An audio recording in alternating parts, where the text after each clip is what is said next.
Magandang araw po. Welcome po sa aking channel, Love9 TV. Patalasasan po. Meron po ba kayong mga properties na napapabayaan or non-performing assets? Plan nyo ibenta. Pero wala kayong oras pagbenta nito. Kung ito'y pagkakatiwala nyo po sa amin, tawag lang po kayo sa aking numero. Usap po tayo. Gawan ko po ng video for free. Yes, libre po. Wala po kayong babayaran. Tutulungan pa namin kayong mabenta ang inyong property. Kami na po bala sa marketing, sa boosting or paid ads, even sa tripping. Hindi na po kayo mapapagod sa pag-entertain ng mga buyers. Kami na po bala sa lahat. Tawag lang po kayo. Nandito po tayo ngayon sa Silang Cavite. Sa mga familiar po dito sa property, opo, na-vlog na natin to. Kaya po, nag-reshoot tayo. Gawa ng nag-markdown price na po si owner. Mamaya po sa dulong parte ng video pag-usapan natin ang presyo nito, pati distance, location at travel time. Ito poong buong property ay may lot area na 1,480 square meters more or less. At meron pong dalawang bahay. Yung unang nadaanan natin na kulay dilaw at itong kulay puti na halos hindi naman po ito natirahan, gawa ng nasa Amerika po si owner. At tungkol naman po sa dokumento, ito po'y titulado. Updated ang amilyar, kaya wala po kayo maging problema sa documentation o sa transfer ng title. Nakabakod na po buong property. At mula po sa Barangay Road, ito'y inner lot. Kaya napakatahimik po ng lugar, sariwa ang hangin, at malamig po ang klima. Ito po yung nasa mataas na lugar. Ang estimated elevation above sea level ay 1,632.2 feet. So dito po sa likod, napakalaki pa po ng espasyo na pwede pong lagyan ng swimming pool. Ito po yung back view ng pangalawang bahay na meron pong 5 bedrooms, maid's room at driver's room. So ito po yung tinutukoy ko na nasa Amerika ang may-ari. Halos hindi po nila ito natirhan. Umuwi lang sila para i-maintain, then balik na naman. Balik po tayo dito sa harapan. Yan po yung covered carport, nakakasya ang dalawang sakyan. At meron pong access door na papunta naman sa maid's room at driver's room. Then connecting dirty kitchen at formal kitchen. Mamaya po ikutan natin yan. So ito po yung main door. Ito po yung naka-solid wood slatted doors. Then dito po yung hallway. At kung meron man po kayong PWD or senior citizen sa pamilya, itong kwarto na to ang para sa kanila. Napakalawak po ng espasyo. Wooden design itong tile flooring. May customized glass windows. Natanaw po ang kabilang bahay. May sariling toilet and bath na may bathroom countertop, vanity mirror, hand wash basin, water closet with bidet, at shower. Dito naman po yung wardrobe. At paglabas naman po natin, katabi lang po nito yung powder room, na kung saan meron din pong bathroom countertop, malaking vanity mirror, then water closet. Yan po ulit yung main door na kung saan dyan po tayo pumasok kanina bago po natin ikutan yung formal kitchen, yung dining at itong living area. Check po muna itong mga kwarto. Ito po yung hagdan na kung saan naka-wooden staircase, handrail at metal railing. Meron din pong customized staircase window na nag-serves as natural sunlight. Dito po sa baba ay meron pong 4 na kwarto at nandun na rin po yung master bedroom. So, samahan niyo po ako, baba tayo. At nandito na po tayo sa ground floor.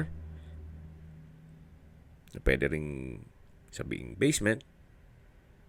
Dito po ay may understair storage. Sa pintura po ng ceiling at wall, wala po kayong ipapagawa dito. Then yan po yung hallway. May access door naman dun papunta sa hagdan. At dito naman po may display cabinet. May drawer. Ito naman po yung unang kwarto. Dito sa baba, meron pong wardrobe, may drawer and dresser, at may glass window with security grill. Meron rin pong nakaabang para sa window type aircon. Dito po ay may built-in cabinet. At ito po yung tinutukoy ko na master bedroom na kung saan meron din pong sliding glass door na access papunta sa likod ng bahay kung saan yan po'y pinakita ko na sa inyo. Yung unang parte ng video na tinutukoy ko na pwede pong lagyan ng swimming pool. Ito pong sliding glass door ay mayroon din pong security grill. Yan po yung drawer and dresser. At ito naman po yung toilet and bath na may walk-in closet. Pasok po tayo. So yan po, from floor to ceiling po yan at kabilaan. Kaya kahit marami po yung kagamitan o damit, pwede pong ilagay dyan. Then dito naman po yung bathroom countertop. May malaking vanity mirror at nakabukod po ang toilet sa shower room. Dito naman po sa kabila yung shower room na kung saan ito yung naka-tile bathroom wall. At dito naman po yung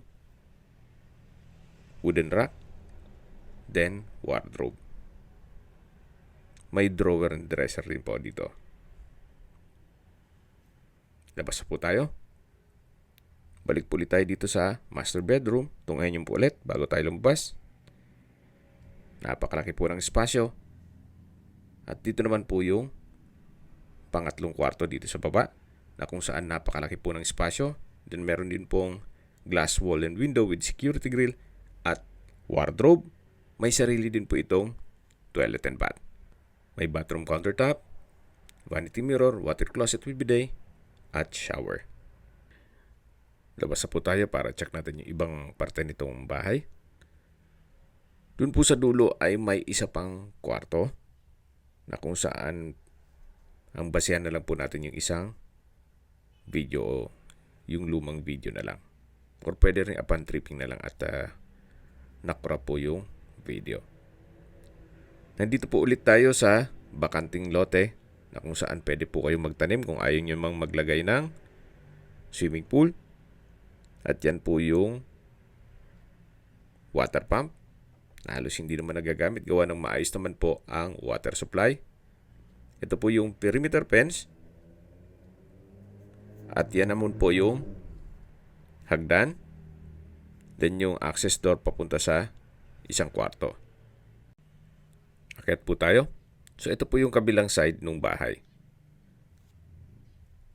Then ito pong natatanaw natin, ayan yung access door na papunta naman sa kusina. At pag diniretso naman natin to, ito naman yung papunta sa garahe. Na matatanaw naman yung kabilang bahay. At balik po ulit tayo dito sa loob. Ito po yung living area na may corner glass, then naka-ceiling cove design, may chandelier. At dito naman po sa kabila, yung dining area. Naka-ceiling cove design, may chandelier, may customized glass windows, at meron pong sliding glass door na papunta naman dito sa balkonahe o terrace na kung may mga okasyon po kayo, pwede pong ganapin dito gawa ng napakalaki po ng espasyo nito. At please manage your expectation. Pag nag-set tayo ng tripping, gawa ng mula po sa Barangay Road, ito po'y inner lot. At kita nyo naman po, itong mga tiles ay palitin na. Kaya, ayan po ang reason kung ba't nag-markdown price na po si owner. At hindi na nila maasikaso ito. Yun lang naman po ang mapipintas ninyo. Pero the rest, itong structure, itong pintura, maayos na maayos pa po. Then meron pong breakfast table na may pendant lamp. At ito po yung formal kitchen na may island, kitchen cabinets, then ito po yung pass-through window mula sa dirty kitchen. So, ganoon din po, meron pong kitchen countertop, kitchen cabinet, at storage ng kitchen utensils. Malaking bagay po yung glass window na nag-serve as natural sunlight dito sa kitchen. Ito naman po yung maid's room na kung saan malaki naman po ang espasyo. May glass window with security grill at toilet and bath. Bali po, sharing po ito o Jack and Jill mula dito sa maid's room at dito naman yung driver's room. Ito pong driver's room ay meron din pong built-in cabinet o wardrobe at ito po yung tinutukoy ko na access door papunta naman dito sa may garahe. So dyan tayo bumaba kanina yung hagdan. At mula po dito, matatanaw naman natin yung pangalawang bahay. Mula po sa entrance gate, mula po sa gate, ito po yung bubungad sa inyo once na mag-tripping tayo. Yung yellow house, then yung driveway. Dito po sa driveway ay meron din pong access door papunta sa dirty kitchen, maid's room at driver's room. Dito naman po sa kabilang side, yung 2-story building ay resort po yan. Pero soundproof naman. Wala po kayong maririnig na ingay. Hindi po yan pabrika o kung ano man. Private resort po yan. So babalik po ulit tayo dito sa gitna na kung saan makikita nyo yung dalawang bahay na murang-mura po nila binibenta ngayon. Ito naman pong kabilang bahay ay natitirahan naman pero bihira na po. Gawa ng may edad na rin po si Madam. So magkapatid po ang may-ari nito. Bukod po ang titulo nitong color white at bukod naman yung titulo ng color yellow house. Pero binebenta po ito as package na. Dito naman po sa kabila ay meron pong 4 na kwarto at may maids at driver's room. Bali po, 6 lahat na kwarto. Well-maintained din po ito. At may mga kagamitan na rin kasama. Siyempre, pera ng mga personal stuff ni owner.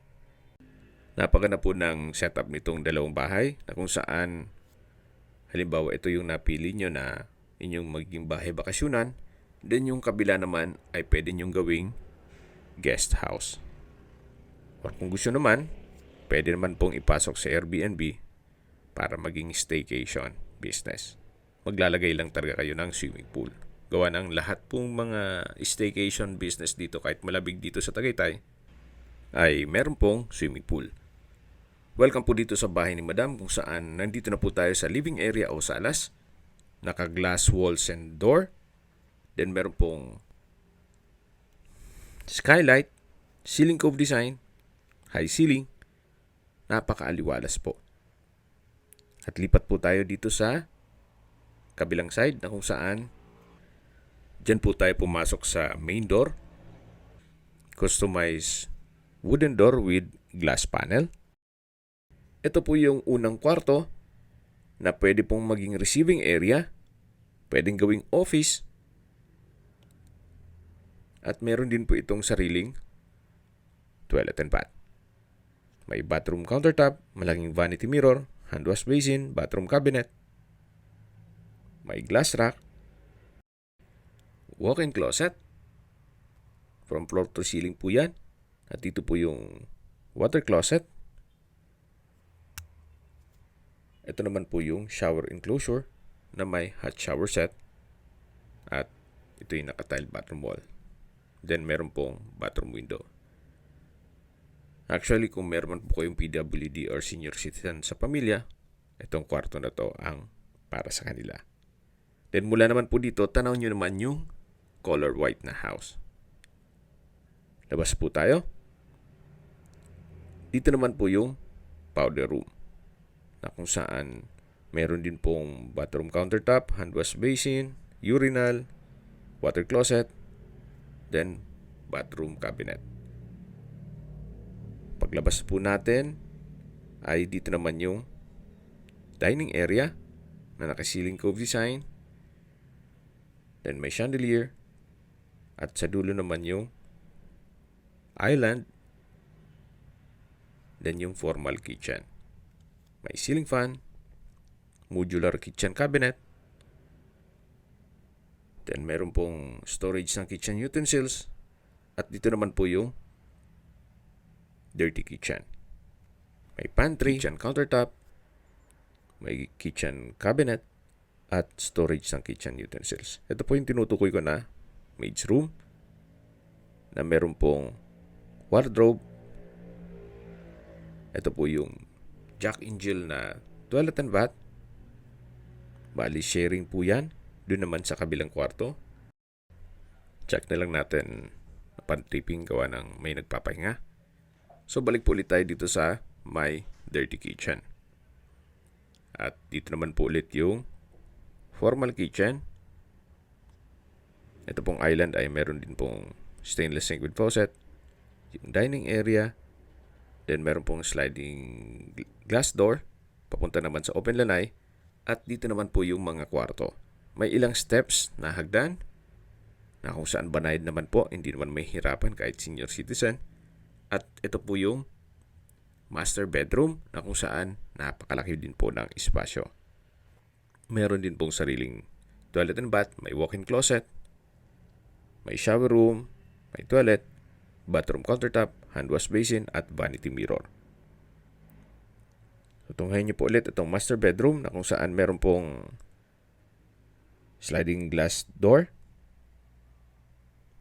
Then, dito na po tayo sa hallway. Yan po yung ulit yung hagdan. Then, dito naman po yung second bedroom na kung saan malaki din po ang espasyo nito. May customized glass window with security grill at meron pong access door papunta naman sa harapan ng bahay. Ito naman po yung toilet and bath na Jack and Jill o sharing din po ito dun sa kabilang kwarto. Ito po yung tinutukoy ko na access door na kung saan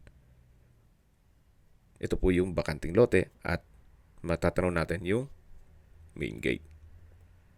Labas po tayo dito at lipat po tayo dito sa last bedroom o third bedroom na kung saan malaki din po ang espasyo. Meron din pong access glass door papunta dun sa harapan ng bahay. At ito po yung tinutukoy ko na Jack and Jill na toilet and bath o sharing dito sa kabilang kwarto. So kahit po sarado yung main door, may access door po kayo dito sa likod na malapit sa gate. Then meron din pong wardrobe at customized glass window with security grill. So yan po yung at na-present ko na po sa inyo lahat ng kwarto. Pag-usapan na natin ang distance, location at travel time. Mula po sa highway na Tagaytay-Santa Rosa Road, ang distance is 2.5 kilometers at ang travel time is 7 minutes. Mula naman po sa Tagaytay Flower Market, ang distance is 4.4 kilometers at ang travel time is 11 minutes. Mula naman po sa Tagaytay Rotonda, ang distance is 7.3 kilometers at ang travel time is 8 minutes. Kompleto na po doon gaya ng malls, hotels, restaurants, banks, schools, church at hospital. Yan po yung lagi kong binabanggit sa inyo na dapat nyo i-consider sa paghanap ng property, yung meron pong malapit na hospital. Hindi ko naman po sinasabing sakitin kayo. Yan man po for emergency purpose lang naman.